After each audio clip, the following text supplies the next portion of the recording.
Hello, Panmani Baiti Bontihot. Welcome to my YouTube channel, Accountancy Smart Concept. মই সজল Dutta associate professor. মই আজি 30 বছৰৰ পৰা একাউণ্টেঞ্চি পঢ়াই আছোঁ। একাউণ্টছ প্ৰফেশ্যনত আছোঁ। ষ্টুডেণ্টৰ প্ৰব্লেমবিলাক মই চাইছোঁ, ওচৰৰ পৰা সলভ কৰিছোঁ। আৰু ষ্টুডেণ্টক ডেইলি মই ৰিচাৰ্চ কৰি আছিলোঁ যে ষ্টুডেণ্টক কেনেকৈ ইজিলি পঢ়োৱা যায়, ষ্টুডেণ্টে ইজিলি বুজে, বহুত দিনলৈকে মনত ৰাখিব পাৰে। এইখিনি লৈ বহুত ৰিচাৰ্চ কৰিছোঁ আজি 30 বছৰ। এইকাৰণে মই ভাবিলোঁ মোৰ এক্সপিৰিয়েঞ্চটো কিয় তোমালোকৰ লগত শ্বেয়াৰ নকৰোঁ। আচ্ছা, আজি মই তোমালোকক বুজাম sub division of journal. Division মানে ভাগ। এইটো কিয় কৰোঁ? যদি সৰু বিজনেছ হয় তেনেহ'লে এটা জাৰ্নাল আৰু এটা লেজাৰে কাম চলি যায়। কিন্তু যেতিয়া ডাঙৰ বিজনেছ হয় তেতিয়া আমি বিজনেছটো জাৰ্নালবিলাকক 9টা পাৰ্ট কৰোঁ আৰু লেজাৰক 3টা পাৰ্ট কৰোঁ। ঠিক আছে? লেজাৰ হ'ল 3টা পাৰ্ট আৰু জাৰ্নাল হ'ল 9টা পাৰ্ট। আচ্ছা, purchase day book, sales day book, purchase return, sales return, এই 4টা হ'ল credit transaction of dealing goods. যোনে যি বস্তুৰ বিজনেছ কৰি আছে তাৰ ডিলিং গুডছৰ এই 4টা। বাকীত কিনিলে, বাকীত বেচিলে, এইকেইটা কিতাপত ৰেকৰ্ড কৰা হয় প্ৰথম 4টাত। আৰু যিমান কেছ ট্ৰেনজেকশ্যন আছে এইবিলাক 5 নম্বৰ আৰু 6 নম্বৰত আহে। আৰু বিল ৰিচিভেবল, বিলছ পেয়েবল এটা চেপ্টাৰ আছে। বিল কি বস্তু? চেকৰ নিচিনাই বস্তুটো। এইটো বিলৰ চেপ্টাৰ আছে, চেপ্টাৰ বুজিম তেতিয়াহ'লে গম পাম। আচ্ছা, এতিয়া ধৰা আমি ফাৰ্নিচাৰ এটা কিনিলোঁ, কেছত কিনিলেতো কেছবুকত গুচি যাব। বাকীত কিনিলেতো এই 4টাৰ ঘৰত জাগা নিদিয়ে। এইটো ক'ত যাব? বিলৰতো হ'ল 2টা, তেনেহ'লে এইটো যাব জাৰ্নাল পেপাৰত। জাৰ্নাল পেপাৰৰ কনচেপ্টটো কি হ'ল? এইটো আগতে যেনেকৈ জাৰ্নাল কৰিছোঁ এনেকৈ জাৰ্নাল। ইয়াতে কি এণ্ট্ৰি হয় এই দেখা, কিমান ধৰণৰ এণ্ট্ৰি হয়। আমি যে জাৰ্নাল কৰোঁ তাৰ মাজত বহুত ধৰণৰ এণ্ট্ৰি হয়। Opening entry, closing entry, adjustment entry, transfer entry, rectification entry, credit purchase and credit sale of এছেটছৰ entry, credit purchase and credit sale of stationeries, credit sale of scrap, আৰু কিবাকিবি মিছেলেনিয়াছ কিবাকিবি। মিছেলেনিয়াছ শব্দৰ অৰ্থ হ'ল কিবাকিবি এণ্ট্ৰিজ। যিমান জাৰ্নাল এণ্ট্ৰি কৰিব লাগে এইটো জাৰ্নাল পেপাৰত গৈ মাৰিম। জাৰ্নাল পেপাৰটো আগৰ নিচিনাই জাৰ্নাল। ঠিক আছে?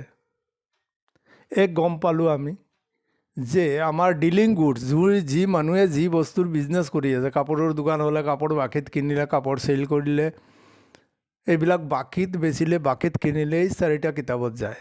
কেছত কিনিলে এই 2টাত যায়। বিল ৰিচিভেবল, বিলছ পেয়েবল, বিল ৰিলেটেড বস্তুবিলাক ইয়াতে যায়। তেনেহ'লে তোমাৰ মনত এটা কুৱেশ্যন থাকিব পাৰে, আমি এছেটছ এটা কিনিলোঁ, মেচিন এটা কিনিলোঁ, এইটো ক'ত যাব? কেছত কিনিলে মেচিনটোতো কেছবুকত যাব, কিন্তু বাকীত কিনিলে ক'ত যাব? জাৰ্নাল পেপাৰত যাব। হৈছে? আচ্ছা, এইখিনি পঢ়ি ল'লে তোমাক দেখিব সাব ডিভিজন অফ জাৰ্নাল কি, সাব ডিভিজন অফ জাৰ্নালৰ কিমানটা কিতাপ বনায়, কোন কিতাপত কোনটো যায়, আমি গম পাই গ'লোঁ। এতিয়া এইটো পঢ়ি ল'লে গম পাই যাবা যে কোন কিতাপত কোনটো বস্তু যায়। এইটো লিখি দিলোঁ, আমাৰ আনচাৰ হৈ গ'ল, থিয়ৰিটিকেল কুৱেশ্যন। আচ্ছা, লেজাৰ হ'ল 3টা হ'ল লেজাৰ আমাৰ। এটা হ'ল ডেটৰ লেজাৰ, কাষ্টমাৰ, বাকীত যাৰ ওচৰত বাকীত বেচোঁ সেইটো হ'ল ডেটৰ লেজাৰ। আৰু ক্ৰেডিটৰ লেজাৰ হ'ল যাৰ পৰা আমি ক্ৰেডিটত কিনো, বাকীত কিনি আনো, এইটোৰ নাম হ'ল ক্ৰেডিটৰ লেজাৰ, এইটো হ'ল স্পেচিয়েল লেজাৰ। আৰু এটা হ'ল জেনাৰেল লেজাৰ, এইটোত চব বস্তু যাব, চব বস্তু এই লেজাৰত যাব। আমিতো শিকিছোঁ লেজাৰ পোষ্টিং কি হয়, এটা লেজাৰ আৰু এটা জাৰ্নালৰ লেজাৰ পোষ্টিং শিকিছোঁ। এতিয়া আমাৰ এই কিতাপবিলাক বনাব শিকিব লাগিব, ওপৰৰ 9টা কিতাপ কেনেকৈ বনায়, আৰু 3টা লেজাৰত পোষ্টিং কৰাৰ টেকনিকটোও বেলেগ, কেনেকুৱা কৰে এইটো চাম। ঠিক আছে, আজি তেনেহ'লে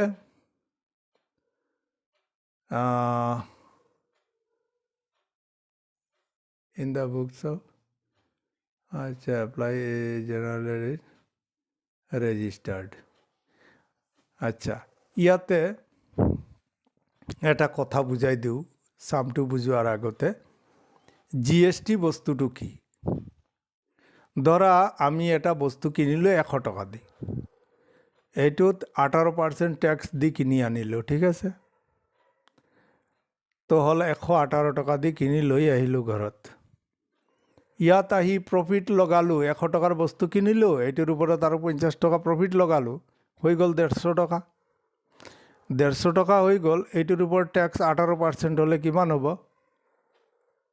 100 টকাৰ ওপৰত 18 টকা আৰ হৈ যাব 9 টকা,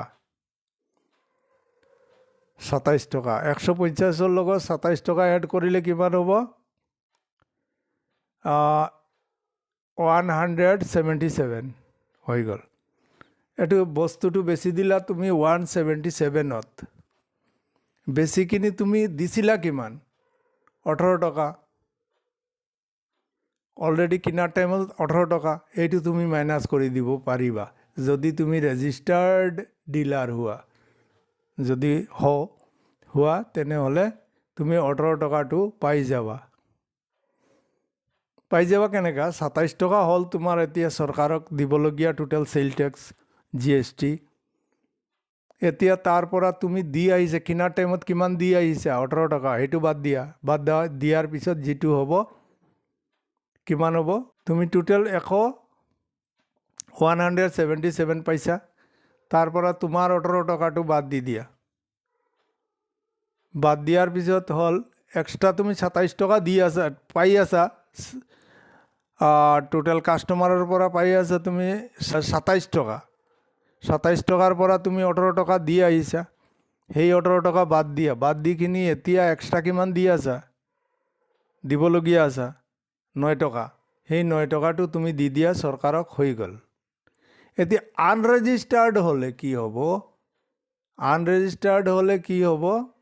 এতিয়া বেচাৰ টাইমত, কিনাৰ টাইমত কেতিয়া দিছা? 18 টকা। সেইটো তোমাৰ দিখিনি কিনিব লাগিব, তোমাৰ আৰু নিস্তাৰ নাই। আৰু বেচাৰ টাইমত কিমান লৈছা? 27 টকা, সেইটোও দিব লাগিব। এইকাৰণে অলপ বিজনেছ ডাঙৰ হৈ গ'লে মানুহে যদি আৰু বাহিৰত ষ্টেটৰ পৰা কিনে, এইটো চেল টেক্সৰ চেপ্টাৰটো বুজাম যেতিয়া, বিকমৰ চেল টেক্স বুজাম বা বিকমৰ GST বুজাম আৰু CAৰ GST বুজাম। CA যেতিয়া পঢ়াম তেতিয়া CAৰ GST পঢ়াম, তাৰপিছত CA, CMA এইবিলাক আছে পঢ়াম, তেতিয়া আৰু ভালকৈ গম পাব, বুজি পাব। বুজি পাইছা? তেনেহ'লে বেচাৰা আনৰেজিষ্টাৰ্ড ডিলাৰ যদি বিজনেছমেন হয়, তেনেহ'লে সি মৰিলে। প্ৰথম কিনাৰ টাইমততো 18 টকা দিব লাগিব, আৰু বেচাৰ টাইমতো দিব লাগিব 27 টকা, গ'ল। আৰু ৰেজিষ্টাৰ হ'লে কি হ'ব? প্ৰথম কিনাৰ টাইমত যে 18 টকা দিছিলে, সেইটো মাইনাছ কৰি 27 টকা দিবলগীয়া আছে। এতিয়া 27 টকাৰ পৰা বাদ দি দিবা তুমি 18 টকা, বাদ দি কিনি অকল সি তোমাৰ 9 টকা দিলেই হ'ল। বুজি পাইছা? এতিয়া ৰেজিষ্টাৰ্ড ডিলাৰ যদি হয়, তেনেহ'লেতো তাৰ চান্স আছে, তাৰ আগৰ যি টকা দি আহিছে এইটো মাইনাছ কৰিব পাৰিব। এইকাৰণে সিহঁতে কলামটো এনেকুৱা বনায়, ঘৰটো এনেকুৱা বনাব। ঠিক আছে? প্ৰথম লাগিব ডেট, তাৰপিছত ইনভয়েচ নম্বৰ, পাৰ্টিকুলাৰ মানে বিৱৰণ, তাৰপিছত LF লেজাৰ ফলিঅ' এইটোত যে জাৰ্নাল বনাই আছোঁ, এইটো বেলেগ ষ্টাইলৰ জাৰ্নাল। তাৰপিছত লিখিবা ডিটেইলছ, তাৰপিছত লিখিবা কষ্ট, বস্তুটোৰ কষ্ট কিমান, তারপর ইনপুট জিএসটি, সিজিএসটি, সেন্ট্রাল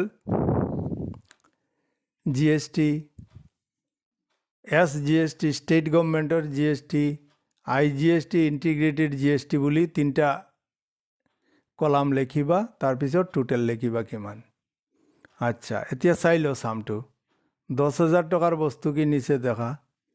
প্ৰথমতে 200 chair each, Pappu and company, Delhi. 200 NOS মানে কি, 200টা ষ্টিল চেয়াৰ কিনিছে। এইটো ষ্টিলৰ চেয়াৰ পেয়াৰ এইবিলাকৰ বিজনেছ কৰে, ঠিক আছে। তো মানুহজনৰ বিজনেছটো কি চাব লাগিব। তো 200টা চেয়াৰ কিনিছে, এটাৰ দাম হ'ল 1,000 টকা, ট্ৰেড ডিছকাউণ্ট 20%। তেনেহ'লে কিয়ৰ দোকানটো চাই লওঁচোন। Following transaction prepare the purchase mister SD Stores Guwahati registered dealer who deals in steel furniture. Steel ফাৰ্নিচাৰৰ বিজনেছ কৰে, ডিলছ ইন ডিলিং গুডছ, তাৰ ষ্টিল ফাৰ্নিচাৰ। তো ষ্টিলৰ চেয়াৰ কিনিছে, 200টা চেয়াৰ কিনিছে, হৈ গ'ল 200টা, 200 ইনটু 1000 হৈ গ'ল 2 লাখ টকা। তাৰপিছত ট্ৰেড ডিছকাউণ্ট আগতে কৈছোঁ, ট্ৰেড ডিছকাউণ্টটো সদায় মাইনাছ হয়। তো এইটো মাইনাছ কৰি দিলে, এইটো তাৰ প্ৰফিট মাৰ্জিন। আনি কিনি বেচিব, তাৰপিছত তাৰ লাভ হ'ব 40,000 টকা। তো এইটো ট্ৰেড ডিছকাউণ্ট সদায় মাইনাছ হয়।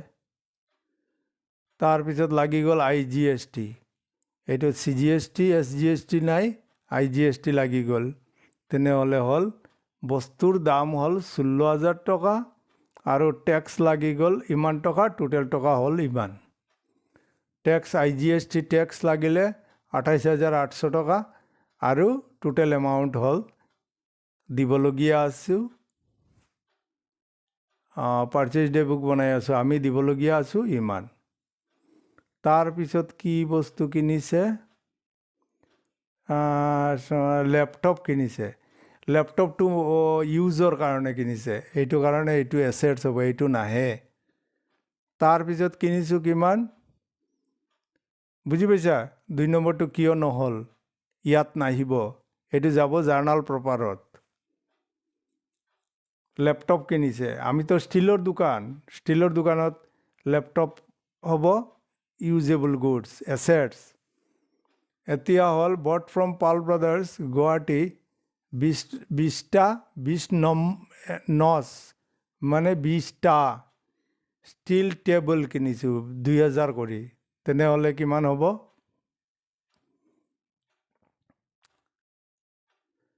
20টাক মাল্টিপ্লাই কৰিলোঁ 2,000 টকা হ'ল 40,000 টকা, ঠিক আছে। তাৰ পৰা ট্ৰেড ডিছকাউণ্টটো মাইনাছ কৰি দিব লাগে, হ'ল 32,000। 32,000ৰ ওপৰত GST হ'ব 9%, CGST হ'ব 9% আৰু SGST হ'ব 9%। এইটো কিনিছে ধৰা পাপ্পু দিল্লীৰ পৰা কিনিছে, ঠিক আছে। তো এইটোত লাগি গ'ল, দিল্লীৰ পৰা কিনিছে, বাহিৰৰ ষ্টেটৰ পৰা কিনিছে, এইকাৰণে এইটোত লাগি গ'ল IGST।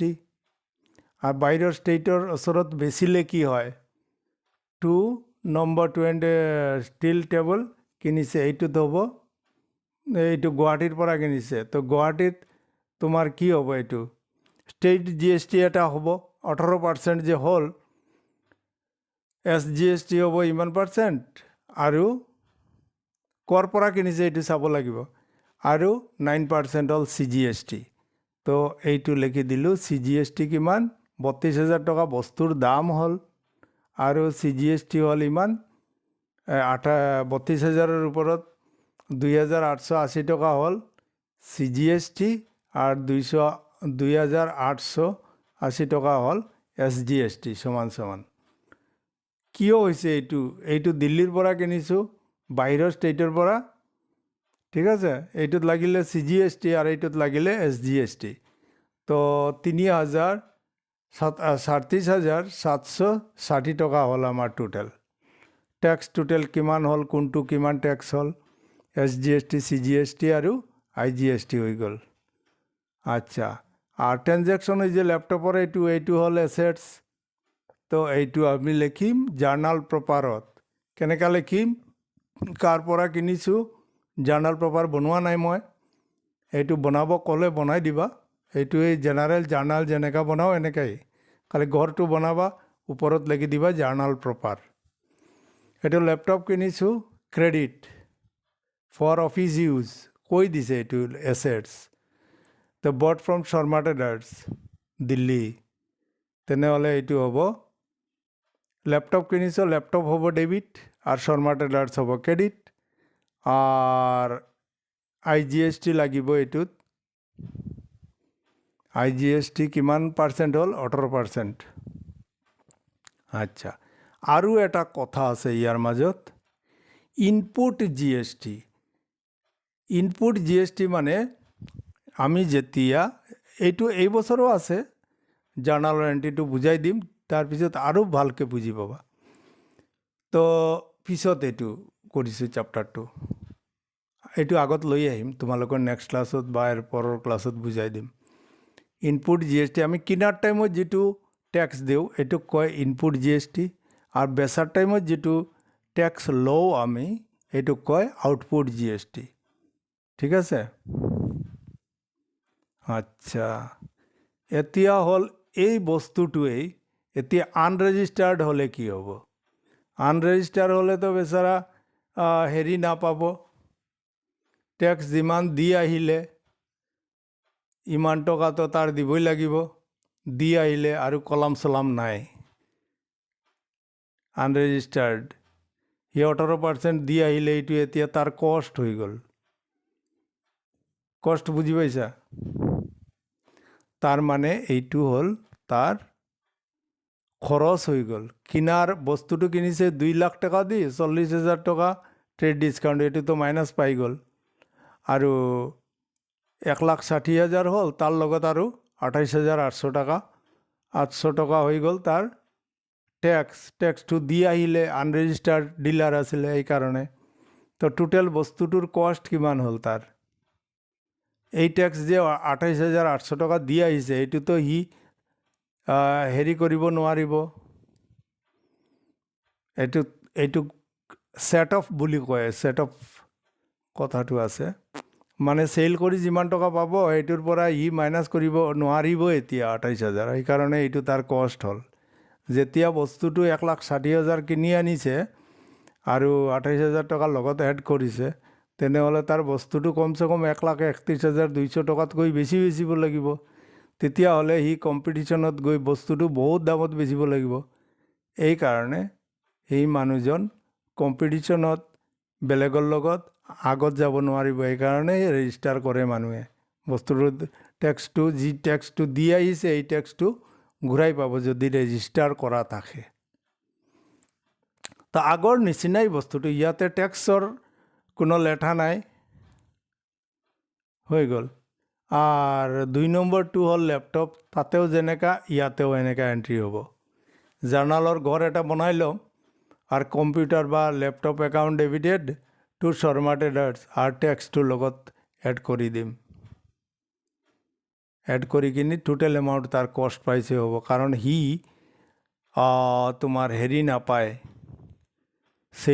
চেল কৰি যিখিনি টেক্স কালেকশ্যন কৰিব তাৰ পৰা সি ৰেহাই নাপায়। আচ্ছা, ইয়াতে হ'ল পাৰ্চেজ বুক আৰু এটা বনালোঁ, ঠিক এনেকাই হ'ব। আৰ ইয়াতে এটা বস্তু কোনটো কেছত কিনিছে চাওচোন, কেছৰ এণ্ট্ৰিটো ইয়াতে নহ'ব, কেছৰ এণ্ট্ৰিটো কেছবুকত যাব আৰু এছেটছ কিনিলে নাহিব। দুটা বস্তু মূৰত ৰাখিব লাগিব। Bought from Sardevan Sam New Delhi rupees eto 100 is invoice number eto কেশত কিনিছে এইটো 22 তাৰিখত এইটো কেশত কিনিছে কেশতটো কেশ বুকত যাব এইটো ইয়াত নহয় আৰু কোনটো গল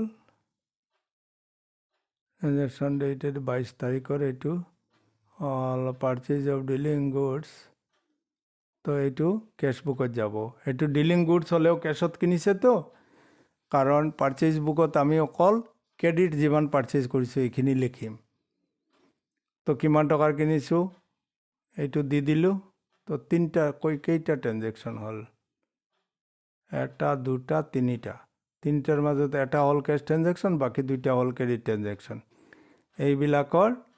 এইবিলাক লিখিলো আৰু ইয়াতে ট্ৰেড ডিসকাউন্টৰ মামলা নাই জিটুৰ জোন ট্যাক্স হল এইটো লিখি দিলো CGST SGST লিখি দিলো তাৰ পিছত বৰালি ব্ৰাদাৰ্স গুৱাহাটীৰ কথা আছে তাৰ মানে CGST SGST আছে এইটো প্ৰথমটোত CGST এইটোত কয় ইনপুট GST এই দেখা GST লিখিছে SGST লিখিছে তো ঠিক আছে তাৰ পিছত লিখিলো IGST লিখি দিছে ইয়াতে IGST 12% তো এইটো লিখি দিছো আগৰৱাল এণ্ড কোম্পানী গুৱাহাটী 12% লিখি দিছে 12% তো 12% হৈ যাব IGST ত বহিছে টোটাল এমাউন্ট কিমান হল আমাৰ কিমান দিবলগীয়া আছে এইটো হল টোটালত বহি যাব আৰ ক্যাশৰ ট্ৰানজেকশনটো নাহিব কাৰণ এইটো cash transaction cash book meant for cash transaction তো ক্যাশ ট্ৰানজেকশন যিমান হ'ব এইটো এসেটস পাৰচেজ কৰো ডিলিং গুডস পাৰচেজ কৰো কিবা কিবি পাৰচেজ কৰিলে এইটো সেল কৰো যিমান ক্যাশ আছে সব ক্যাশ বুকত যাব আৰ পেটি ক্যাশ হল সৰু হৰা ক্যাশ যেনে ধৰা অফিসত সৰু হৰা ক্যাশৰ দৰকাৰ পৰে তেতিয়া এজন মানুহক দি দিও 500 টকা তুমি এই মাহত যিমান সৰু হৰা 10 টকা 20 টকা 50 টকাৰ খৰচ আছে এইবিলাক তুমি এই টকাৰ পৰা হেড কেচিয়াৰে এজন মানুহক দি দিয়ে পেটি কেচিয়াৰক তুমি এই খৰচবিলাক কৰি থকা আৰ মাহত মোৰ হিসাব দিবা ঠিক আছে মাহৰ শেষত আমাক তুমি হিসাবটো দি দিবা এই হল আনৰেজিস্টাৰ্ড হলে আচ্ছা এইটো লেজাৰ পোস্টিং নেক্সট ক্লাছত শিকাম ঠিক আছে এইটো আনৰেজিস্টাৰ তো এই দুটা বস্তু তোমালোকে আজি লেজাৰ বুজালে জাৰ্নালে আৰ লেজাৰে খিচুড়ি হৈ যাব সবজি আৰ ডালি একেলগে হৈ যাব আজি নুবুজাও আৰু ঠিক আছে আজি খালি পাৰচেজ ডেবুক সেলস ডেবুক বনোৱা শিকিলো এটা আহি গ'ল ল্যাপটপ কিনিছিল এইটো নাহে এইটো যাব লেজাৰ বনাম আমি লেজাৰৰ নিচিনা আগত যেনেকা বনাইছো এনেকা বনাই এইটো জাৰ্নাল প্ৰপাৰ বুলি লিখিম ওপৰত জাৰ্নাল আগতে লিখিছিলো জাৰ্নাল এতিয়া লিখিম জাৰ্নাল প্ৰপাৰ এইটোৱে ডিফাৰেন্স আৰ জাৰ্নাল এন্ট্ৰি নিচিনাই এন্ট্ৰি হ'ব 50,000 টকাটো এইটো জাৰ্নালত লিখিম তাৰপৰা লেজাৰত পোস্টিং কৰিম ঠিক আছে আৰু এই দুটা এন্ট্ৰি হৈ যাব পাৰচেজৰ আচ্ছা হৈ গল এইটো ইকালো ৰেজিস্টাৰ আনৰেজিস্টাৰ হলে এই ট্যাক্সৰ ঝামেলাটো নাহে হৈ গল আৰু ইয়াতে ক্যাশত কিনিছে এই ক্যাশ মেনশন কৰা আছে দেখা 303 ওপৰত লেখা আছে ক্যাশ আচ্ছা তেনেহলে ওপৰৰ দুটা এন্ট্রি হ'ব কোনটোত কিমান ট্যাক্স লাগি আছে এইটো কৈ দিছে ইয়াত ঠিক আছে এইটো হৈ গল তোমাৰ পারচেজ অ্যাকাউন্ট ইয়ার আর রেজিস্টার করা নাই রেজিস্টার এন্ট্রি আনরেজিস্টার খালি রেজিস্টার করিছে আনরেজিস্টারের এন্ট্রি মারা নাই আনরেজিস্টার হলে বাকি তিনিটা নহব ঠিক আছে বাকি তিনিটা এন্ট্রি নহব ট্যাক্সৰ এন্ট্ৰিবিলাক নহব খালি বস্তুটোৰ দাম কিমান হল এইটো আৰু টোটেল বস্তু তাৰ ওচৰত কিমান পাবলগীয়া হ'লোঁ সেইখিনি লিখি দিব। 1,12,000 টকা টোটেল পাম, 1,12,000 টকা। এইটোৱে আহিব আনৰেজিষ্টাৰ্ড। আনৰেজিষ্টাৰ্ড ইজি, একো নাই ঝামেলা। তো হৈ গ'ল। এইটো আনৰেজিষ্টাৰ্ড এটা একাউণ্ট বনাই ল'বা তোমালোকে, তেনেহ'লে গম পাই যাবা। লেজাৰ পিছত বুজাই দিম। তেতিয়াহ'লে লেজাৰটো বেলেগ ক্লাছত বুজাই দিলে একেলগে খিচুৰি নহ'ব, এনে বুজি পাই যাবা। ঠিক আছে, এইখিনি বুজি লোৱা আৰু থিয়ৰী লগে লগে পঢ়ি লোৱা, তেনেহ'লে আৰু ক্লিয়াৰ হ'ব। Thank you very much.